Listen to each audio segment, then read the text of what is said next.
പാപത്തിൻ തൽക്കാല ഭോഗം വേണ്ട, ദൈവജനത്തിൻ്റെ കഷ്ടം മതി. പാപത്തിൻ തൽക്കാല ഭോഗം വേണ്ട, ദൈവജനത്തിൻ്റെ കഷ്ടം മതി. മിസ്രയീം നിക്ഷേപ വസ്തുക്കളെക്കാളും മിസ്രയീം വസ്തുക്കളെക്കാളും ക്രിസ്തുവിൻ നിന്നായി സമ്പത്തെന്നെണ്ണുന്ന സമ്പത്തെന്നെണ്ണുന്ന ഭക്തരിൻ വിശ്വാസ ജീവിതം പോലിത്ര ഭദ്രമാം ജീവിതം വേറെയുണ്ടോ? ഭക്തരിൻ വിശ്വാസ ജീവിതം പോലിത്ര ഭദ്രമാം ജീവിതം വേറെയുണ്ടോ? അതേ പ്രിയ ദൈവമക്കളെ, നാം യേശു ക്രിസ്തുവിനെ തിരഞ്ഞെടുത്തതല്ല. യേശു കർത്താവ് നമ്മെ തേടി വന്നു, നമ്മെ തൻ്റെ മക്കളായി നമ്മെ തിരഞ്ഞെടുത്തിരിക്കുന്നു. അങ്ങനെയാണെങ്കിൽ ദൈവമക്കളായി തീർന്ന നാം ഓരോരുത്തരും ഈ ഭൂമിയിൽ ദൈവം നമുക്ക് ജീവിക്കുവാൻ നൽകിയിരിക്കുന്ന അവസരത്തിൽ നമ്മുടെ തിരഞ്ഞെടുപ്പ് എങ്ങനെയുള്ളതാണ്? പാപത്തിൻ്റെ തൽക്കാല ഭോഗങ്ങളാണോ, അതോ ക്രിസ്തുവിൻ്റെ നിന്നയെ സമ്പത്തെന്നെണ്ണി അതിനെ വലിയ നിക്ഷേപമായിട്ട് തന്നെ നാം അതിനെയാണോ തിരഞ്ഞെടുക്കുന്നത്? അതെ, നമ്മുടെ വിളിയും തിരഞ്ഞെടുപ്പും ഉറപ്പാക്കിക്കൊണ്ട് ജീവിപ്പാൻ ദൈവം നമ്മെ സഹായിക്കുമാറാകട്ടെ. എന്നെ ശ്രവിക്കുന്ന എല്ലാ പ്രിയ ദൈവമക്കൾക്കും യേശു ക്രിസ്തുവിൻ്റെ നിസ്തുല്യ നാമത്തിലുള്ള എൻ്റെ സ്നേഹവന്ദനങ്ങൾ. ഈ പ്രഭാതത്തിലും അല്പസമയ ചിന്തയ്ക്ക് ആധാരമായി എബ്രായർക്ക് എഴുതിയ ലേഖനം 11-ാം അധ്യായം അതിൻ്റെ 24 മുതൽ 26 വരെയുള്ള വചനങ്ങൾ നമുക്ക് വായിക്കാം. വിശ്വാസത്താൽ മോശെ താൻ വളർന്നപ്പോൾ പാപത്തിൻ്റെ തൽക്കാല ഭോഗത്തെക്കാളും ദൈവജനത്തോടുകൂടെ കഷ്ടമനുഭവിക്കുന്നത് തിരഞ്ഞെടുത്തു. പ്രതിഫലം നോക്കിയതുകൊണ്ട് ഫറവോന്റെ പുത്രിയുടെ മകനെന്ന് വിളിക്കപ്പെടുന്നത് നിരസിക്കുകയും മിസ്രയീമിലെ നിക്ഷേപങ്ങളെക്കാൾ ക്രിസ്തുവിൻ്റെ നിന്ന വലിയ ധനം എന്ന് എണ്ണുകയും ചെയ്തു. അതേ, നാം പാടിയതുപോലെ ആമേൻ സ്തോത്രം. മോശയെ പോലൊരു പ്രവാചകൻ ഇതുവരെ ഉണ്ടായിട്ടില്ല എന്ന് നാം വേദപുസ്തകത്തിൽ വായിക്കുന്നു. അത്രമാത്രം ദൈവത്തെ മുഖാമുഖമായി കണ്ടുകൊണ്ട് അത്രമാത്രം ഒരു ആമേൻ സ്തോത്രം ക്ലോസ് റിലേഷൻഷിപ്പ് പിതാവായ ദൈവത്തിനും ആമേൻ മോശയ്ക്കും ഉണ്ടായിരുന്നു. സ്തോത്രം. അതിന് കാരണം താൻ ചില ത്യാഗങ്ങൾ സഹിച്ചു.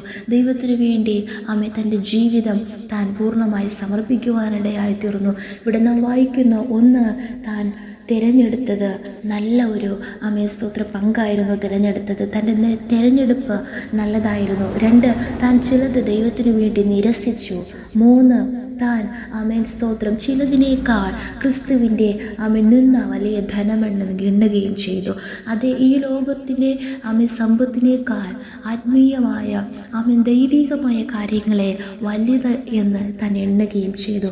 1, തൻ്റെ തിരഞ്ഞെടുപ്പ് എങ്ങനെയായിരുന്നു നാം നോക്കുമ്പോൾ പാപത്തിൻ്റെ തൽക്കാല ഭോഗത്തെക്കാളും ദൈവജനത്തോടുകൂടെ കഷ്ടമനുഭവിക്കുന്നത് തിരഞ്ഞെടുത്തു. എന്നാൽ ഇന്നത്തെ ക്രിസ്തീയ ഗോളത്തിൽ നാം നോക്കുമ്പോൾ പലരും കഷ്ടമനുഭവിക്കുന്നതിനേക്കാൾ പാപത്തിൻ്റെ തൽക്കാല ഭോഗങ്ങളെയാണ് തിരഞ്ഞെടുക്കുന്നത്. കഷ്ടമില്ലാത്തൊരു ജീവിതമുണ്ടോ എന്ന് തിരഞ്ഞാണ് ജനം ഓടിക്കൊണ്ടിരിക്കുന്നത്. എന്നാൽ അതല്ല ദൈവത്തിന് പ്രസാദമായത്. സ്തോത്രം. ഇവിടെ മോശം തൽക്കാല ഭോഗങ്ങളെല്ലാം ഇവിടം കൊണ്ട് നശിക്കും. എന്നാൽ കഷ്ടമനുഭവിക്കുന്നത് നാം തിരഞ്ഞെടുത്താലോ നിത്യയുഗങ്ങളായി യേശു ക്രിസ്തുവിനോടുകൂടെ നിത്യാശ്വാസത്തിൽ നിത്യസ്വസ്ഥതയിൽ പ്രവേശിപ്പാൻ നമുക്കിടയായിത്തീരും. കഷ്ടങ്ങൾ സഹിച്ച കർത്താവ് നമ്മോട് കൂടെ ഇരുന്ന് നമുക്ക് ജയം നൽകും. അടുത്ത വചനം നാം വായിക്കുന്നു, താൻ ചിലത് നിരസിച്ചു. എന്താണ് നിരസിച്ചത്?